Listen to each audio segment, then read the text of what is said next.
Welcome to my channel. నా channel కనుక మీరు ఇంకా సబ్స్క్రైబ్ చేసుకోకపోయినట్టయితే ప్లీజ్ సబ్స్క్రైబ్. ఈరోజు మనం ఈ వీడియోలో 12 జూలై 2024 అంటే శుక్రవారం రోజు స్టాక్ మార్కెట్ ఏ విధంగా ఉండబోతుంది అనే ప్రెడిక్షన్ వీడియోని మనం చూద్దాం.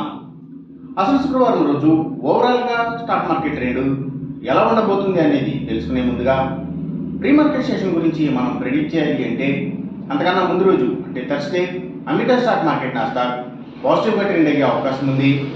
అలాగే నెక్స్ట్ రోజు అంటే ఫ్రైడే మార్నింగ్ టైం ఒక నెగిటివ్ ట్రెండ్ని చూపించే అవకాశం ఉంది.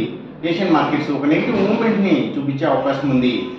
సో అలాంటి నెగిటివ్ ట్రెండ్ బిగినింగ్ మనకు దొరికిన తర్వాత మన మార్కెట్ ఓవరాల్ ట్రెండ్ మనం చూడాలి అంటే అది కొంతవరకు పాజిటివ్గా ట్రెండ్ అయ్యే అవకాశం ఉంది. అలాగే సేమ్ బ్యాంక్ నిఫ్టీ కూడా కొంతవరకు పాజిటివ్గా ట్రెండ్ అయ్యే అవకాశం ఉంది. నిఫ్టీ ఐటీ మాత్రం నెగిటివ్గా ట్రెండ్ అయ్యే అవకాశం ఉంది. ఇక మనం ఇంట్రాడే స్టాక్ సెలెక్షన్ విషయంలో భాగంగా ముందుగా మనం గెయినర్స్ విషయం చూడాలి అంటే ఏవైతే డైమండ్ అండ్ జ్యువెలరీ కంపెనీల స్టాక్స్ అలాగే గోల్డ్ అండ్ జ్యువెలరీ కంపెనీల స్టాక్స్ ఇవి మంచిగా గెయిన్ అయ్యే అవకాశం ఉంది. అలాగే ఇంకా అగ్రికల్చరల్కి రిలేటెడ్గా ఉండే అన్ని కంపెనీల స్టాక్స్ కూడా అంటే అవి సీడ్స్ కంపెనీల స్టాక్స్ కానివ్వండి, ఫెర్టిలైజర్స్ అండ్ కెమికల్స్, ట్రాక్టర్స్ కంపెనీల స్టాక్స్, సో ఇవన్నీ కూడా గెయినింగ్ సైడ్ ఉండే అవకాశం ఉంది. ఇంకా పబ్లిక్ లిమిటెడ్ కంపెనీల స్టాక్స్ చాలా వరకు కూడా గెయినింగ్ సైడ్ ఉండే అవకాశం ఉంది.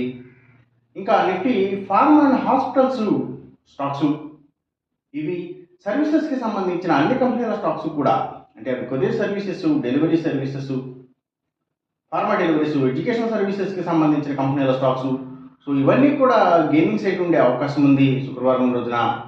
అలాగే ఇంకా గవర్నమెంట్ బ్యాంక్స్ అండ్ ఫైనాన్షియల్స్ అంటే పిఎస్యూ బ్యాంక్స్, గవర్నమెంట్ ఫైనాన్షియల్స్ కూడా అప్ ట్రెండ్ చూపించే అవకాశం ఉంది సోమవారం రోజున. అలాగే ఇంకా సోలార్ పవర్కి సంబంధించిన అన్ని కంపెనీల స్టాక్స్ కూడా గెయినింగ్ సైడ్ ఉండే అవకాశం ఉంది శుక్రవారం రోజున. ఇక మనం ఇంట్రాడే లూజర్స్ విషయం చూడాలి అంటే ఏవైతే స్టీల్స్, ఐటీ స్టాక్స్, అలాగే సిగరెట్ కంపెనీల స్టాక్స్, లిక్కర్ కంపెనీల స్టాక్స్ అంటే స్పిరిట్స్ స్టాక్స్ ఇవి ఎక్కువగా నెగిటివ్గా ట్రెండ్ అయ్యే అవకాశం ఉంది. అలాగే ఇంకా luxury hotels, diamonds, fashions, textiles ఇలాంటి వాటికి సంబంధించిన స్టాక్స్, ఇంకా బిగ్ ఎంటర్టైన్మెంట్ స్టాక్స్ అంటే సినిమాల థియేటర్ల కంపెనీల స్టాక్స్ కూడా డౌన్ ట్రెండ్ చూపించే అవకాశం ఉంది. ఇంకా ఫుడ్స్ అండ్ బెవరేజెస్ కంపెనీల స్టాక్స్, ఎఫ్ఎంసీజీ సెక్టర్ స్టాక్స్ కూడా డౌన్ ట్రెండ్ చూపించే అవకాశం ఉంది శుక్రవారం రోజున. ఇక మనం ఎంసీఎక్స్ ట్రేడింగ్ విషయం చూడాలి అంటే ఏవైతే సిల్వర్ ప్రైసెస్, అలాగే గోల్డ్ ప్రైసెస్, ఇంకా crude oil and natural gases prices, so ఇవన్నీ కూడా పెరిగే అవకాశం ఉంది. కాపర్ ప్రైసెస్ మాత్రం కొంత తగ్గే అవకాశం ఉంది. ఈ చెప్పిన రిజల్ట్స్కి ఏమాత్రం వ్యతిరేకంగా జరుగుతున్నట్టు మీకు అనిపించినా సరే ఇమీడియట్గా మీ బెట్ల నుంచి వెనక్కి వచ్చేసేయండి. ఇది కేవలం ఒక ఆస్ట్రాలజికల్ ప్రెడిక్షన్ మాత్రమే, దయచేసి గమనించండి. అలాగే ఈ వీడియో కనుక మీకు నచ్చినట్టయితే నా ఛానల్ని సబ్స్క్రైబ్ చేయండి, అందరికీ ఈ వీడియోని షేర్ చేయండి, లైక్ చేయండి. Thank you for watching.